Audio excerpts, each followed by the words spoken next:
Hello दोस्तों, आप कैसे हो। आप सभी को स्ट्रेटेजी के नमी यूट्यूब चैनल में बहुत बहुत स्वागत है। तो गाइस, आज का जो टॉपिक है पंचायती राज व्यवस्था, जो कि ये टॉपिक बहुत ही इम्पोर्टेंट है और पंचायती राज व्यवस्था से हर एक एग्जाम में क्वेश्चन पूछे जाता है। तो गाइस, ये पंचायती राज व्यवस्था से प्रीवियस ईयर्स का क्वेश्चन है, जो कि 50 क्वेश्चन महत्वपूर्ण जीके है और ये क्वेश्चन आपके लिए बहुत इंपॉर्टेंट होगा। अगर आप किसी भी कॉम्पिटिटिव एग्जाम का तैयारी करते हैं तो आपके लिए बहुत इंपॉर्टेंट है, क्योंकि ये क्वेश्चन एग्जाम में पूछा हुआ है। तो गाइस, आपका फर्स्ट नंबर क्वेश्चन है आपका 53वां संवैधानिक संशोधन का संबंध किससे है। तो फर्स्ट का आंसर हो जाएगा आपका ऑप्शन सी हो जाएगा। 73वां संवैधानिक संशोधन का संबंध पंचायती राज से है। तो फर्स्ट का आंसर हो जाएगा आपका ऑप्शन सी करेक्ट आंसर हो जाएगा। 2 नंबर क्वेश्चन है, भारतीय संविधान के किस भाग में पंचायती राज से संबंधित प्रावधान है। तो 2 का आंसर हो जाएगा आपका ऑप्शन डी हो जाएगा, भाग 9 में, जो कि ये भारतीय संविधान के भाग 9 में पंचायती राज से संबंधित प्रावधान है। तो 2 का आंसर हो जाएगा आपका ऑप्शन डी। 3 नंबर क्वेश्चन है, भारतीय संविधान के किस भाग में नगर पालिकाओं से संबंधित प्रावधान है। तो 3 का आंसर हो जाएगा आपका ऑप्शन बी हो जाएगा, किसमें। तो भाग 9 के क में, जो कि इसमें नगर पालिकाओं से संबंधित प्रावधान है। तो 3 का आंसर हो जाएगा आपका ऑप्शन बी। 4 नंबर क्वेश्चन है, संविधान के किस भाग में ग्राम पंचायतों की स्थापना की बात की गई है। तो 4 का आंसर हो जाएगा आपका ऑप्शन बी हो जाएगा, संविधान के भाग 4 में ग्राम पंचायतों की स्थापना की बात की गई है। तो 4 का आंसर हो जाएगा आपका ऑप्शन बी सही आंसर हो जाएगा। 5 नंबर क्वेश्चन है, भारतीय संविधान के निम्नलिखित अनुच्छेदों में से कौन सा अनुच्छेद राज्य सरकारों को ग्राम पंचायतों को संगठित करने का निर्देश देता है। तो 5 का आंसर हो जाएगा आपका ऑप्शन ए हो जाएगा, अनुच्छेद 40, जो कि यह अनुच्छेद राज्य सरकार को ग्राम पंचायतों को संगठित करने का निर्देश देता है, अनुच्छेद 40। तो 5 का आंसर हो जाएगा आपका ऑप्शन ए। 6 नंबर क्वेश्चन है, संविधान की 11वीं अनुसूची में निम्नलिखित में से क्या सम्मिलित है। तो 6 का आंसर हो जाएगा आपका ऑप्शन बी हो जाएगा, क्या सम्मिलित है। तो पंचायतों का कार्यक्रम 11वीं सूची में सम्मिलित है। तो 6 का आंसर हो जाएगा आपका ऑप्शन बी। 7 नंबर क्वेश्चन है, पंचायती राज प्रणाली किस पर आधारित है। तो 7 का आंसर हो जाएगा आपका ऑप्शन बी हो जाएगा, किस पे। तो सत्ता के विकेंद्रीकरण पर पंचायती राज प्रणाली आधारित है। तो 7 का आंसर हो जाएगा आपका ऑप्शन बी। 8 नंबर क्वेश्चन है, पंचायती राज प्रदान करता है।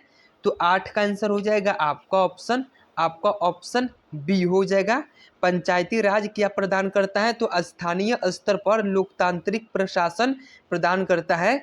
तो 8 का आंसर हो जाएगा आपका ऑप्शन बी। 9 नंबर क्वेश्चन है, पंचायती राज का प्रधान लक्ष्य है। तो 9 का आंसर हो जाएगा आपका ऑप्शन सी हो जाएगा, ग्रामवासियों में शक्ति का विकेंद्रीकरण करना, ये पंचायती राज का प्रधान लक्ष्य होता है। तो 9 का आंसर हो जाएगा आपका ऑप्शन सी। 10 नंबर क्वेश्चन है, पंचायती राज का मुख्य उद्देश्य है। तो 10 का आंसर हो जाएगा आपका ऑप्शन डी हो जाएगा, पंचायती राज का मुख्य उद्देश्य होता है जनता को विकास मूलक प्रशासन में भागीदारी योग्य बनाना, ये पंचायती राज का मुख्य उद्देश्य होता है। तो 10 का आंसर हो जाएगा आपका ऑप्शन डी। 11 नंबर क्वेश्चन है, 73वां संवैधानिक संशोधन का संबंध किससे है। तो ये 73वां संवैधानिक संशोधन का संबंध, जो कि ये पंचायती राज से है।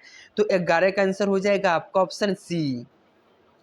12 नंबर क्वेश्चन है, 73वां संविधान संशोधन संबंधित है। तो ये किससे संबंधित है। तो ये पंचायती राज प्रणाली से संबंधित है। तो 12 का आंसर हो जाएगा आपका ऑप्शन सी। 13 नंबर क्वेश्चन है, भारत में निम्नलिखित में से किसके अंतर्गत पंचायती राज प्रणाली की व्यवस्था की गई है। तो 13 का आंसर हो जाएगा आपका ऑप्शन सी हो जाएगा, किसके। तो नीति निर्देशक सिद्धांत के अंतर्गत, जो कि इसमें पंचायती राज प्रणाली की व्यवस्था की गई है। तो 13 का आंसर हो जाएगा आपका ऑप्शन सी। 14 नंबर क्वेश्चन है, किस संवैधानिक संशोधन द्वारा पंचायती राज संस्थाओं को असंवैधानिक दर्जा प्रदान किया गया। तो 14 का आंसर हो जाएगा आपका ऑप्शन सी हो जाएगा। 73वां संवैधानिक संशोधन द्वारा पंचायती राज संस्थाओं को संवैधानिक दर्जा प्रदान किया गया, तो 14 का आंसर हो जाएगा आपका ऑप्शन सी। 15 नंबर क्वेश्चन है, 73वें संविधान संशोधन द्वारा संविधान में कौन सी अनुसूची जोड़ी गई, तो 15 का आंसर हो जाएगा आपका ऑप्शन सी हो जाएगा, जो कि 73वें संविधान संशोधन द्वारा संविधान में कौन सी, तो 11वीं सूची जोड़ी गई, तो 15 का आंसर हो जाएगा आपका ऑप्शन सी। 16 नंबर क्वेश्चन है, 73वें संविधान संशोधन द्वारा 11वीं अनुसूची में पंचायती राज संस्थाओं को कितने कार्य सौंपे गए, तो 16 का आंसर हो जाएगा आपका ऑप्शन डी हो जाएगा कितने, तो यहाँ पे 73वें संविधान संशोधन द्वारा 11वीं सूची में पंचायती राज संस्थाओं को कितने कार्य सौंपे गए, तो 29 कार्य सौंपे गए हैं, तो आपका आंसर हो जाएगा ऑप्शन डी आपका करेक्ट आंसर हो जाएगा। 17 नंबर क्वेश्चन है, 73वें संविधान संशोधन के अनुसार पंचायती राज संस्थाओं में अध्यक्ष के कम से कम कितने पद महिलाओं के लिए आरक्षित किए गए हैं, तो 17 का आंसर हो जाएगा आपका ऑप्शन ए हो जाएगा कितने, तो 1/3 सीटें जो कि महिलाओं के लिए आरक्षित किए गए हैं, तो 17 का आंसर हो जाएगा आपका ऑप्शन ए। 18 नंबर क्वेश्चन है, 73वीं संविधान संशोधन के प्रावधानों को समाज के किस वर्ग को सत्ता हस्तांतरण की दृष्टि से ऐतिहासिक कदम माना जाता है, तो 18 का आंसर हो जाएगा आपका ऑप्शन डी हो जाएगा, महिला वर्ग के लिए जो कि सत्ता यहाँ पे हस्तांतरण की दृष्टि से ऐतिहासिक कदम माना जाता है, तो 18 का आंसर हो जाएगा आपका ऑप्शन डी। 19 नंबर क्वेश्चन है, 73वें संविधान संशोधन की विशेषता नहीं है, तो आपको बताना है 73वें संविधान संशोधन की विशेषता इनमें से कौन नहीं है, तो 19 का आंसर हो जाएगा आपका ऑप्शन डी हो जाएगा, महिलाओं के लिए 2/3 आरक्षण, ये विशेषता नहीं है, 1/3 आरक्षण महिलाओं के लिए है, लेकिन इसमें ऑप्शन डी में 2/3 है, तो ये जो कि 73वें संविधान संशोधन की विशेषता नहीं है, तो आपका आंसर हो जाएगा ऑप्शन डी आपका सही आंसर हो जाएगा। 20 नंबर क्वेश्चन है, 73वें संविधान संशोधन द्वारा पंचायती राज संस्थाओं के लिए किस तरह के चुनाव का प्रावधान किया गया है, तो 20 का आंसर हो जाएगा आपका ऑप्शन ए हो जाएगा किस तरह के, तो प्रत्यक्ष एवं गुप्त मतदान की चुनाव की प्रावधान किया गया है, तो 20 का आंसर हो जाएगा आपका option D A.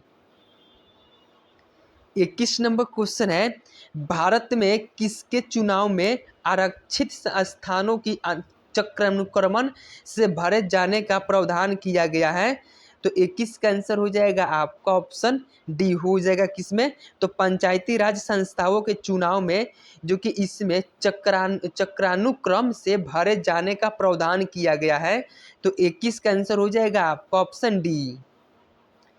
22 number question है, पंचायती राज की दृष्टि से महत्वपूर्ण प्रतिवेदन है, तो 22 का आंसर हो जाएगा आपका ऑप्शन सी हो जाएगा कौन सा है, तो बलवंत राय मेहता समिति प्रतिवेदन जो कि ये सबसे महत्वपूर्ण है पंचायती राज की दृष्टि से, तो 22 का आंसर हो जाएगा आपका ऑप्शन सी करेक्ट आंसर हो जाएगा।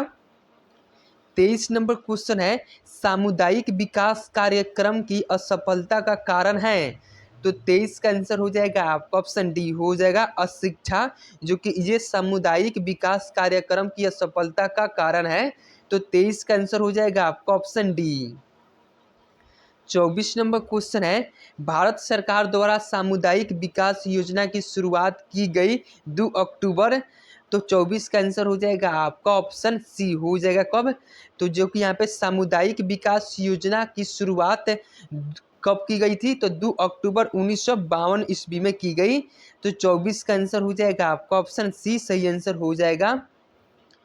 25 नंबर क्वेश्चन है, सामुदायिक विकास कार्यक्रम का सार था, तो 25 का आंसर हो जाएगा आपका ऑप्शन सी हो जाएगा लोक भागीदारी, यह सामुदायिक विकास कार्यक्रम का सार था, तो 25 का आंसर हो जाएगा आपका ऑप्शन सी। 26 नंबर क्वेश्चन है, देश के ग्रामीण क्षेत्र के सामाजिक एवं सांस्कृतिक उत्थान के लिए सामुदायिक विकास कार्यक्रम कब प्रारंभ किया गया, तो 26 का आंसर हो जाएगा आपका ऑप्शन सी हो जाएगा। कब किया गया था? तो 2 अक्टूबर 1952 को, जो कि ग्रामीण क्षेत्र के सामाजिक एवं सांस्कृतिक उत्थान के लिए सामुदायिक विकास कार्यक्रम कब प्रारंभ किया गया? तो 2 अक्टूबर 1952 ईस्वी को प्रारंभ किया गया। तो 26 का आंसर हो जाएगा आपका ऑप्शन सी। 27 नंबर क्वेश्चन है, 2 अक्टूबर 1959 को भारत में पंचायती राज का शुभ आरंभ निम्नलिखित में से कहां पर किया गया था? तो कहां पे? तो सबसे पहले नागौर में किया गया था। नागौर कहां पे है? तो राजस्थान में है। तो आपका आंसर हो जाएगा ऑप्शन आपका ए सही आंसर हो जाएगा। 28 नंबर क्वेश्चन है, भारत में पंचायती राज व्यवस्था सर्वप्रथम राजस्थान और कहाँ पे अपनाई गई? तो आपको बताना है जो कि यहाँ पे पंचायती राज व्यवस्था सर्वप्रथम राजस्थान और डैश डैश में आरंभ की गई। तो राजस्थान और आंध्र प्रदेश में पंचायती राज व्यवस्था सर्वप्रथम अपनाई गई, जो कि प्रारंभ की गई। तो 28 का आंसर हो जाएगा आपका ऑप्शन डी सही आंसर हो जाएगा। 29 नंबर क्वेश्चन है, स्थानीय ग्रामीण शासन के रूप में पंचायती राज प्रणाली सर्वप्रथम अपनाई गई थी। तो कहाँ पे? तो 29 का आंसर हो जाएगा आपका ऑप्शन डी हो जाएगा, जो कि आपको यहाँ पे स्थानीय ग्रामीण शासन के रूप में पंचायती राज प्रणाली सर्वप्रथम कहाँ पे अपनाई गई? तो सर्वप्रथम राजस्थान और आंध्र प्रदेश में अपनाई गई। तो 29 का आंसर हो जाएगा आपका ऑप्शन डी। 20 नंबर क्वेश्चन है, भारत में सबसे पहले राजस्थान में पंचायती राज व्यवस्था की स्थापना किस वर्ष हुई? तो 30 का आंसर हो जाएगा आपका ऑप्शन सी हो जाएगा। 1959 में हुई राजस्थान में पंचायती राज की स्थापना सर्वप्रथम 1959 में हुई। तो 30 का आंसर हो जाएगा आपका ऑप्शन सी। 31 नंबर क्वेश्चन है, पंचायती राज प्रथम प्रवर्तित किया गया। तो 31 का आंसर हो जाएगा आपका ऑप्शन डी हो जाएगा, राजस्थान में, जो कि पंचायती राज प्रथम प्रवर्तित कहाँ पे? तो राजस्थान में किया गया। तो 31 का आंसर हो जाएगा आपका ऑप्शन डी। 32 नंबर क्वेश्चन है, भारत में पंचायती राज का प्रारंभ कब किया गया? तो 32 का आंसर हो जाएगा आपका ऑप्शन डी हो जाएगा। भारत में पंचायती राज का प्रारंभ 1959 में किया गया। तो 32 का आंसर हो जाएगा आपका ऑप्शन डी। 33 नंबर क्वेश्चन है, पंचायत के चुनाव कराने हेतु निर्णय किसके द्वारा लिया जाता है? तो पंचायत के चुनाव कराने हेतु निर्णय जो कि किसके द्वारा लिए जाते हैं? तो चुनाव आयोग के द्वारा लिए जाते हैं। तो 33 का आंसर हो जाएगा आपका ऑप्शन डी सही आंसर हो जाएगा। 34 नंबर क्वेश्चन है, भारत में पंचायती राज अधिनियम कब लागू हुआ? तो 34 का आंसर हो जाएगा आपका ऑप्शन ए हो जाएगा। 24 अप्रैल 1993 में जो कि पंचायती राज अधिनियम लागू हुआ। तो आपका आंसर हो जाएगा ऑप्शन आपका ए सही आंसर हो जाएगा। 35 नंबर क्वेश्चन है, 73वें संविधान संशोधन अधिनियम किस तिथि से लागू हुआ? तो 35 का आंसर हो जाएगा आपका ऑप्शन ए हो जाएगा, 24 अप्रैल 1993 से, जो कि 73वें संविधान संशोधन अधिनियम किस तिथि से लागू हुआ? तो 24 अप्रैल 1993 से। तो आपका आंसर हो जाएगा ऑप्शन ए। 35 नंबर क्वेश्चन है, 36 नंबर क्वेश्चन है, भारत में महिलाओं के लिए स्थान आरक्षित है। तो 36 का आंसर हो जाएगा आपका ऑप्शन ए हो जाएगा। यहाँ पे पंचायती राज संस्थाओं में महिलाओं के लिए सीट आरक्षित है। तो 36 का आंसर हो जाएगा आपका ऑप्शन ए आंसर हो जाएगा। 37 नंबर क्वेश्चन है, पंचायती राज संस्थाओं में महिलाओं तथा दुर्लभ वर्गों के अधिक प्रतिनिधित्व के समर्थक थे। तो कौन थे? तो 37 का आंसर हो जाएगा आपका ऑप्शन डी हो जाएगा, राजीव गांधी, जो कि ये पंचायती राज संस्थाओं में महिलाओं तथा दुर्लभ वर्गों के अधिक प्रतिनिधित्व के समर्थक राजीव गांधी थे। तो 37 का आंसर हो जाएगा आपका ऑप्शन डी। 38 नंबर क्वेश्चन है, भारत के पंचायती राज के प्रबल समर्थक थे। तो 38 का आंसर हो जाएगा आपका ऑप्शन डी हो जाएगा। उपर्युक्त में से सभी जो कि पंचायती राज के प्रबल समर्थक महात्मा गांधी भी थे, यहाँ पे सिद्धराज दद्दा भी थे और राजीव गांधी भी थे। तो आपका आंसर हो जाएगा ऑप्शन डी उपयुक्त सभी हो जाएगा। तो आपका answer option D correct answer हो जाएगा। 39 नंबर क्वेश्चन है, 73वें संविधान संशोधन के अनुसार पंचायती राज संस्था का कार्यकाल कितने वर्ष रखा गया? तो कितने वर्ष रखा गया था? तो 5 वर्ष रखा गया था। तो 39 का आंसर हो जाएगा आपका ऑप्शन डी। 40 नंबर क्वेश्चन है, पंचायती राज संस्थाओं के निर्वाचन के लिए उत्तरदायी है। तो निर्वाचन के लिए उत्तरदायी कौन है? तो 40 का आंसर हो जाएगा आपका ऑप्शन बी हो जाएगा राज्य निर्वाचन आयोग, जो कि ये पंचायती राज संस्थाओं के निर्वाचन के लिए उत्तरदायी है। तो 40 का आंसर हो जाएगा आपका ऑप्शन बी। 41 नंबर क्वेश्चन है, पंचायत के विघटन के उपरांत निम्नलिखित में से कौन सी समय अवधि नए चुनाव कराने हेतु सही है? तो 41 का आंसर हो जाएगा आपका ऑप्शन सी हो जाएगा 6 माह के अंदर ही चुनाव करवाना, जो कि ये अवधि नए चुनाव कराने हेतु सही है 6 माह के अंदर ही। तो 41 का आंसर हो जाएगा आपका ऑप्शन सी। 42 नंबर क्वेश्चन है, लोकतांत्रिक विकेंद्रीकरण का सुझाव दिया गया। तो 42 का आंसर हो जाएगा आपका ऑप्शन डी हो जाएगा बलवंत राय मेहता द्वारा लोकतांत्रिक विकेंद्रीकरण का सुझाव दिया गया। तो 42 का आंसर हो जाएगा आपका ऑप्शन डी। 43 नंबर क्वेश्चन है, लोकतांत्रिक विकेंद्रीकरण की योजना प्रस्तुत करने वाली समिति कौन है? तो कौन सी समिति लोकतांत्रिक विकेंद्रीकरण की योजना प्रस्तुत की थी? तो 43 का आंसर हो जाएगा आपका ऑप्शन डी हो जाएगा बलवंत राय मेहता समिति लोकतांत्रिक विकेंद्रीकरण योजना प्रस्तुत की थी। तो 43 का आंसर हो जाएगा आपका ऑप्शन डी। 44 नंबर क्वेश्चन है, भारत में पंचायती राज की त्रिस्तरीय व्यवस्था का अनुमोदन किस समिति के द्वारा किया गया था? तो आपसे यहाँ पे त्रिस्तरीय व्यवस्था का अनुमोदन किस समिति द्वारा? तो ये किया गया था बलवंत राय मेहता समिति द्वारा। तो 44 का आंसर हो जाएगा आपका ऑप्शन ए सही आंसर हो जाएगा। 45 नंबर क्वेश्चन है, जिस समिति में लोकतांत्रिक विकेंद्रीकरण और पंचायती राज की सिफारिश की उसका सभापति कौन था? तो 45 का आंसर हो जाएगा आपका ऑप्शन सी हो जाएगा उसका सभापति बलवंत राय मेहता थे। तो आपका आंसर हो जाएगा ऑप्शन सी। 46 नंबर क्वेश्चन है, पंचायती राज से संबंधित निम्नलिखित कथनों में से कौन सा सही नहीं है? तो आपसे यहाँ पे पूछा है कौन से कथन सही नहीं है। तो 46 का आंसर हो जाएगा आपका ऑप्शन बी हो जाएगा, जो कि 73वां आपसे पूछा है सही इसमें से नहीं है। तो 73वां संशोधन 15 अगस्त 1993 से प्रभावी हुआ। तो 46 का आंसर हो जाएगा आपका ऑप्शन बी हो जाएगा ये सही नहीं है। तो आपका आंसर हो जाएगा ऑप्शन बी आपका करेक्ट आंसर हो जाएगा। 43 नंबर क्वेश्चन है, बलवंत राय मेहता समिति प्रतिवेदन में पंचायती राज संस्थाओं को कितने स्तर पर करने का सुझाव दिया? तो ये 3 स्तर पे पंचायती राज संस्थाओं को 3 स्तर पे जो कि 3 स्तर पर रखने का सुझाव दिया बलवंत राय मेहता समिति ने। तो 47 का आंसर हो जाएगा आपका ऑप्शन सी। 48 नंबर क्वेश्चन है, बलवंत राय मेहता समिति ने किसको अधिक शक्तिशाली बनाने का सुझाव दिया? तो 48 का आंसर हो जाएगा आपका ऑप्शन सी हो जाएगा किसको? तो पंचायत समिति को बलवंत राय समिति ने सबसे अधिक बनाने का सुझाव दिया पंचायत समिति को। तो 48 का आंसर हो जाएगा आपका ऑप्शन सी।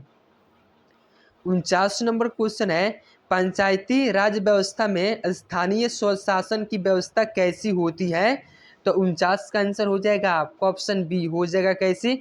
तो पहले यहाँ पर ग्राम, उसके ब्लॉक और उसके बाद जिला स्तर पर 3 स्तरीय संरचना होती है। तो 49 का आंसर हो जाएगा आपका ऑप्शन डी। 50 नंबर क्वेश्चन है, पंचायती राज प्रणाली किस पर आधारित है? तो दोस्तों इस क्वेश्चन का आंसर आप लोगों को कमेंट बॉक्स में बताना है।